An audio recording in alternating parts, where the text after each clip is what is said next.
আমি কিন্তু সবসময় আগের দিন রাত্রিরেই আর কি ভেবে রেখে দিই যে কি পরের দিন কি রান্না করব।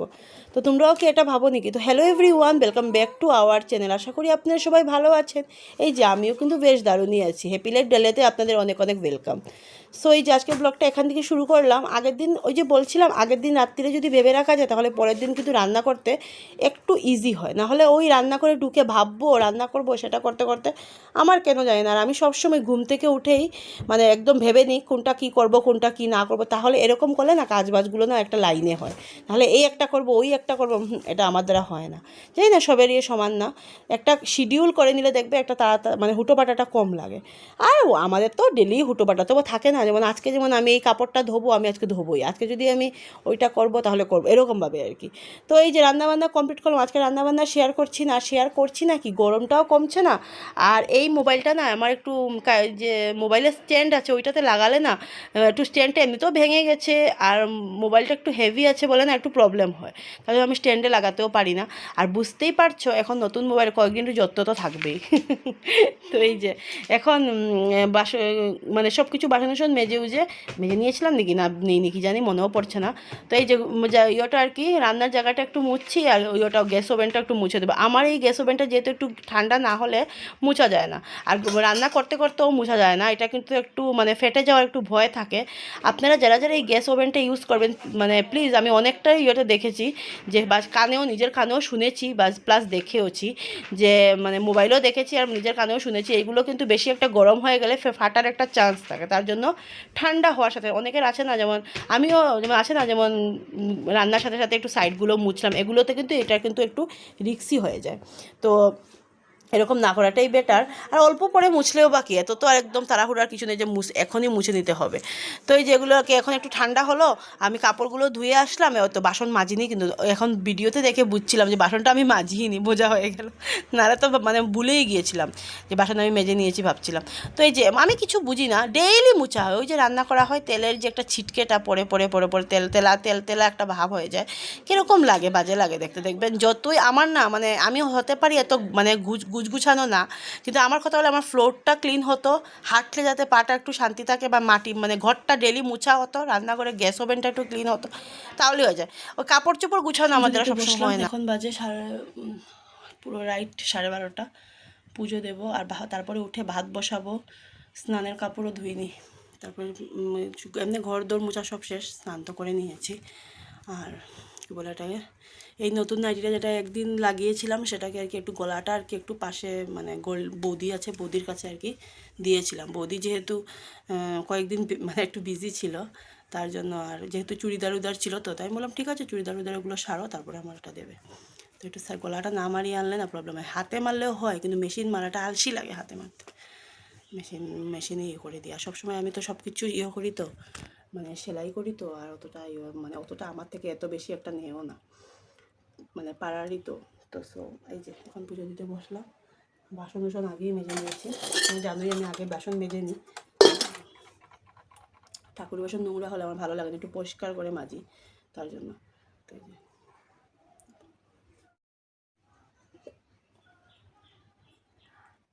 ওম নমঃ শিবায়, ওম নমঃ শিবায়, ওম নমঃ শিবায়।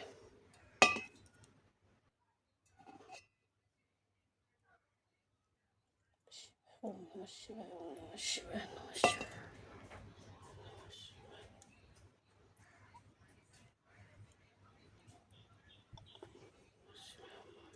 যে পুজো দেওয়া কমপ্লিট।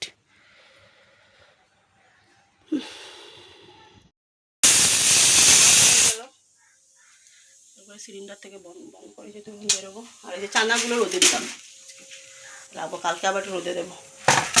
অনেকদিন পুরানো হলে রোদে না দিলে না পোকায় ধরে যাবে। কারণ এই মাসে স্কুল বেশি একটা ছিল না, তার জন্য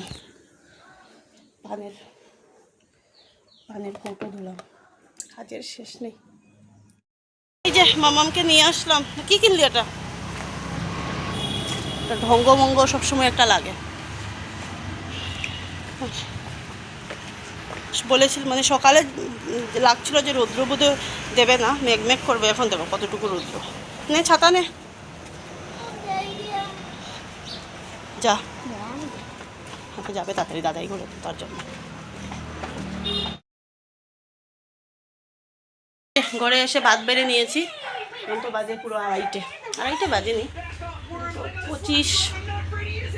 তো এই যে কি দেখা যায়, কোয়াশ দিয়ে মাছ। আমার মামাম কোয়াশটা একটু ভালো খায়, মাছ ভাজা। আর এই যে মা দিল ছোটো মাছের তরকারি আর কি, শুকনা শুকনা করে। আর এই দুধটা, এখন দুধ আসলো তো দিদাই দিয়ে দিল ওই দুধটা। আমি এখন শুধু আমার চা মানে চা খাওয়ার দুধটা আর কি আমুল তাজা। আমি যেহেতু পাউডার দুধ দিয়ে চা খেতে পারি না, কারণ আনা হয়। আর মামাম তো মানে দিদি ওরা যেটা তো দুধ রোজ তো ওদের দুধ রোজ করে বাবা খায়, দিদি খায়, দিদা খায়, 1/2 লিটার করে আর কি রাখে। তো ওখান থেকে 1 কাপ আবার মামামের। আমারও ভালো হলো না, দুধটা করতে হলো না। এটাই হলো বাবার বাড়ি থাকার বেনিফিট। একটু শুয়েছিলাম, ঘুম তো আসেই না, মামাম ঘুমিয়ে পড়েছে। তো ভাবলাম আমি কাপড় চোপড়গুলো নিয়ে নিই, সন্ধ্যা তো হয়েই যাবে, 4:45 বাজে।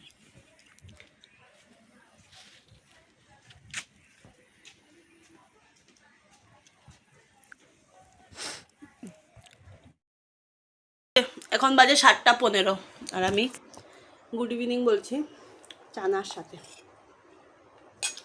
চানা সেদ্ধ করে মামামকে মর্নিংয়ে দিয়েছিলাম, আর চিড়ের পোলাও করে দিয়েছিলাম সাথে। আর ওই যে কী করে ছিল তো তার জন্য দেখো কাঁচা লঙ্কা পেঁয়াজ দিয়ে নিয়েছি, নুন কাঁচা লঙ্কা পেঁয়াজ। আমার দারুণ লাগে খেতে, জাস্ট দারুণ। চাও বানিয়ে নিয়েছি। আর এই যে একে নিচে দিয়েছি, কারণ কি করে বিছানার মধ্যে ফেলে দে, যদি পিঁপড়া উপড়া যদি মানে গুঁড়া হয়ে যাবে না, তার জন্য। দেখো বুক না বন্ধ করে চলে গেছে। জানিস এরকম বুক বন্ধ না হলে কিসে পড়ে বলতো? ভুতরু। হ্যাঁ আমি পড়বো না তো, ভূতে পড়ে। ভূতে পড়লে তোমার আর পড়া হইব না। ভূতে যদি একবার পড়িলা শেষ, পড়াশোনা লাটে। তো এই যে এখন কাপড়গুলো ভাঁজ করছি, সব কাজ বাজ করে। আর এখন তো রাত্রিবেলা তো মামামকে পড়াচ্ছে। আমার মেয়ের অবস্থা দেখো, মানুষে পড়াশোনা করে এক জায়গায় বসে সুন্দর করে, টেবিল আছে, মানে এমনিতে বেডে বসে যেটা পড়ার টেবিল এটা আছে ওর, ওটার মধ্যে করবেন না। মেয়ে আমার হেঁটে চলে, দৌড়ে, নেচে, এগুলোর মধ্যে পড়ে। এরকম পড়া হয় নাকি? আর আমার বাবা যদি ঘরে থাকে, আমাদের ঘরে 1 ঘন্টা পরে পরে একটা ঝগড়া লেগে যায়। ওই যে একটা দমকা হাওয়ার মতো যায়, আবার ওই যেমন দেখবে ইয়েতে যেমন সমুদ্রে যেরকম একটা হঠাৎ ঢেউ আসে, এই অবস্থা। তো যখনই দেখি হঠাৎ যখন ঢেউ এসছে, এক দৌড় দিই, গিয়ে একটু কিছু বলি, চুপ হয়ে যায়, আবার শুরু হয়ে যায়। এরকমই করি। তখন রাগ হচ্ছিলো, এখন ভিডিওটা এডিট করতে বসে হাসা উঠছিল। একবার যাচ্ছি, আর অনেক বড় ছিল ভিডিওটা। তো এই যে ভাত করলাম, ভাত করে এখন ওই কুকারটা আর কি রেখে দিয়েছি। এদের বারবার যেতে আসতে ভালো লাগছে না। আর সরু শাখাগুলো পরে নিয়েছি, মোটা শাখাগুলো খুলে রেখেছি। মানে মোটা শাখাগুলো আমার না, মানে অরিজিনাল শাখা না, ওই ফ্লিপকার্টে থাকে না ওগুলো। আর অরিজিনাল মোটা শাখা না আমি লাগিয়েছিলাম। আমার যখন একটু কমা না মামা, আমার যখন বিয়ে হয়েছিল তখন অরিজিনাল মোটা শাখা আমি লাগিয়েছি। তো তখন আর মানে ফ্লিপকার্ট থেকে গত বছর দেখে ভালো লেগেছিলো বলে নিয়ে এসেছিলাম। ভালোই আছে, খারাপ না, লাগানো যায়। আর খুলে রেখেছি, ভাবলাম যে ওগুলো লাগাই, সরু শাখাগুলো লাগাই, ওগুলো ব্রাশ মেরে রেখে দেবো। আমার আবার এগুলো স্বভাব, মানে কয়েকদিন পর একটু চেঞ্জ করার একটা অভ্যাস। এক ধারা লাগিয়ে রাখতে পারি, এক ধারা শুধু আমি কানেরটা লাগিয়ে রাখি, নাহলে কিনা কানের লাগালে না আজকাল আমার একটু প্রবলেম হয়। আর তো জানোই তোমরা, যারা যারা আমার পুরনো ভিউয়ার্স তারা জানোই যে একবার ঘর চুরিতে আমার কানের ছিল, তো এগুলো সব চুরি হয়ে গেছে। এগুলো আমি সত্যি তো ছাড়ো এগুলো কথা, এগুলো বললে না আজকে রাত, এগুলো যদি আবার তুলি আমার আজকে রাত্রে আর ঘুম হবে না। পুরো বেড পুরো ঝেড়ে ঝুড়ে পুরো ঘরে রেখে দিয়েছি, করে রেখে দিয়েছি। ভাত খাবো, আর একজন দেখো বসে বসে টিভি দেখছে। পড়লো প্রায় 6:30টার দিকে পড়তে বসলো, আর 9:15-তে উঠলো। এখন ওই যে 10:10 বাজে বসে বসে টিভি দেখছে। আমি আর কিছু বলিনি, দেখ এত সময় না পড়লো যখন, একটু অল্প টাইমে টিভি না দেখতে দিই তাহলে মুডটাই অফ হয়ে যাবে। আর মানে